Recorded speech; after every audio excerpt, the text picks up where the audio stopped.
क्या होगा अगर मैं आपसे कहूं कि जिस दुनिया को आप बिल्कुल वास्तविक मानते हैं वह वास्तव में एक सपना हो।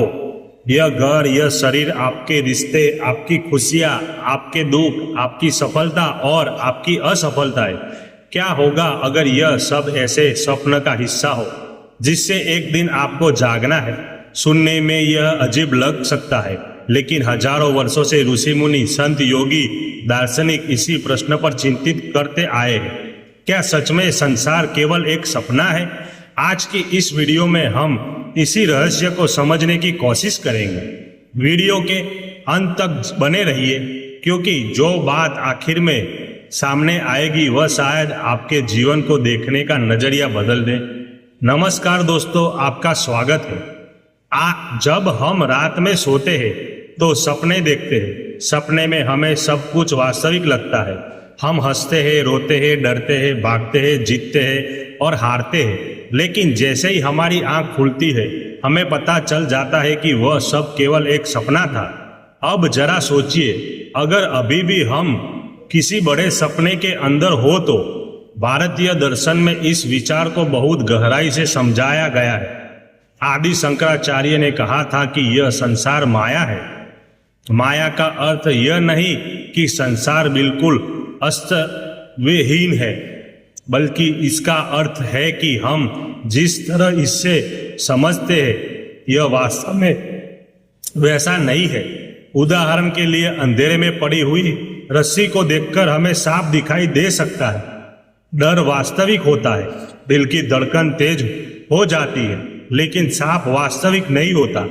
उसी तरह कहा जाता है कि संसार का अनुभव तो वास्तविक है, लेकिन उसके बारे में हमारी समझ अधूरी है। भगवद गीता में भगवान कृष्ण अर्जुन से कहते हैं कि यह शरीर नश्वर है, लेकिन आत्मा अमर है। जो बदलता रहता है वह स्थायी सत्य नहीं हो सकता। सोचिए, बचपन का शरीर कहाँ है? किशोरावस्था का शरीर कहाँ है? आज से 10 साल पहले का चेहरा कहाँ है? सब कुछ बदल गया, लेकिन एक चीज नहीं बदली, वह है आपकी चेतना। वह में जो हर परिवर्तन को देख रहा है। यही कारण है कि आध्यात्मिक परंपराएं कहती है कि संसार परिवर्तनशील है और जो परिवर्तनशील है वह अंतिम सत्य नहीं हो सकता। अब एक और रहस्य बात समझिए। जब आप सपना देखते हैं तो पूरा संसार आपके मन के भीतर बन जाता है। अब सपने के लोग, सपने की सड़कें, सपने के घर सब आपके मन की रचना होते हैं, लेकिन सपने के दौरान आपको इसका पता नहीं चलता। ठीक इसी तरह कुछ संतों का कहना है कि यह जागरूक संसार भी एक महान ब्रह्मांडीय चेतना की अभिव्यक्ति हो सकता है। इस सभी उसी चेतना के पात्र है। यही कारण है कि उपनिषदों में कहा गया, अहम ब्रह्मास्मि, अर्थात मैं ब्रह्म हूं। यह कथन यह नहीं कहता कि व्यक्ति भगवान बन गया। इसका अर्थ है कि हमारी वास्तविक पहचान शरीर नहीं बल्कि शुद्ध चेतना है। अब प्रश्न उठता है, अगर संसार सपना है तो दुख क्यों होता है? यह बहुत महत्वपूर्ण प्रश्न है। जब हम सपना देखते हैं और उसमें कोई हमें चोट पहुंचाता है तो दर्द महसूस होता है, लेकिन जागने के बाद हम समझ जाते हैं कि वह सपना था। आध्यात्मिक दृष्टिकोण कहता है कि आत्मज्ञान भी एक प्रकार की जागृति है। जब व्यक्ति अपनी वास्तविक प्रकृति को पहचान लेता है तब उसके दुखों की पकड़ कमजोर होने लगती है। दुख समाप्त हो जाए यह आवश्यक नहीं, लेकिन उनके प्रति हमारा संबंध बदल जाता है। बुद्ध ने भी इसी सत्य की ओर संकेत किया था। उन्होंने कहा कि संसार में सब कुछ अनित्य है। जो आज है वह कल नहीं रहेगा।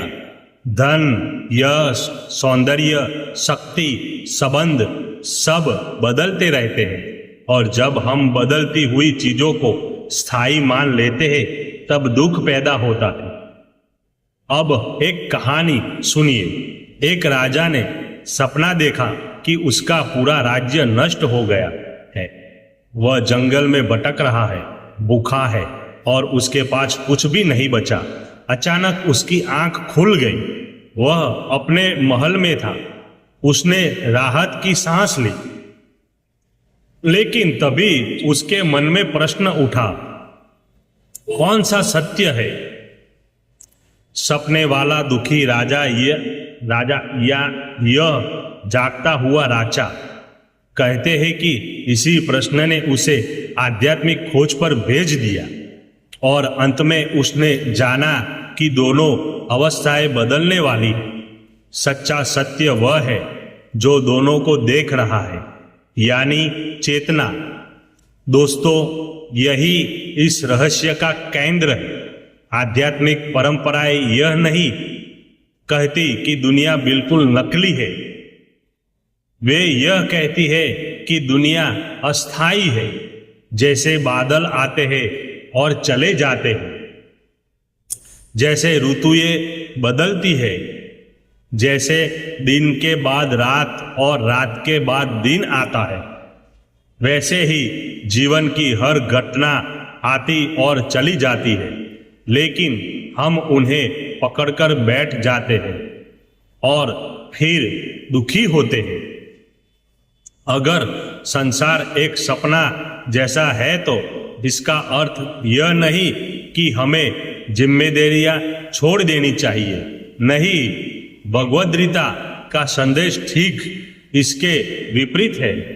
कर्म करो लेकिन आसक्त मत रखो।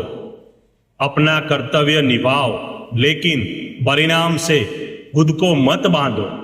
यही जागृति का मार्ग है। अब सोचिए, पिछले 5 सालों के कितनी घटनाएं हैं जो उस समय बहुत बड़ी लगती थी, लेकिन आज उनकी कोई विशेष महत्ता नहीं है। जो बातें कभी रातों की नींद उड़ा देती थी, वे आज केवल यादें बन चुकी है। सब कुछ बदलता रहता है। इसलिए कोई संत कहते हैं कि जीवन को बहुत गंभीरता से मत लो, इसे समझदारी और सजगता के साथ जी लो। जैसे कोई व्यक्ति फिल्म देखता है, वह फिल्म का आनंद भी लेता है और यह भी जानता है कि वह फिल्म है। ठीक वैसे ही जीवन जियो, प्रेम करो, मेहनत करो, सपने देखो, संबंधी निभाओ, लेकिन यह भी याद रखो कि सब कुछ परिवर्तनशील है। अंत में सबसे बड़ा प्रश्न, क्या सच में संसार केवल एक सपना है? इसका उत्तर शायद हाँ या नहीं में नहीं दिया जा सकता। भौतिक दृष्टि से संसार वास्तविक है, लेकिन आध्यात्मिक दृष्टि से यह एक बदलती हुई अनुभूति है जो किसी गहरे सत्य पर आधारित है, और वह गहरा सत्य है चेतना। शायद संसार सपना नहीं है, शायद संसार एक विद्यालय है, एक ऐसी जगह जहां आत्मा सीखती है, विकसित होती है और अंत अपने वास्तविक स्वरूप को पहचानती है। इसलिए अगली बार जब जीवन में कोई कठिनाई आए तो एक पल रुककर स्वयं से पूछिए, क्या मैं केवल इस घटना को देख रहा हूं या मैं वही चेतना हूं जो हर घटना की साक्षी है?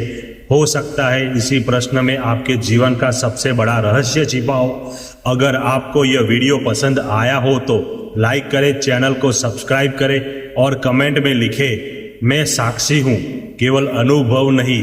धन्यवाद मित्रों।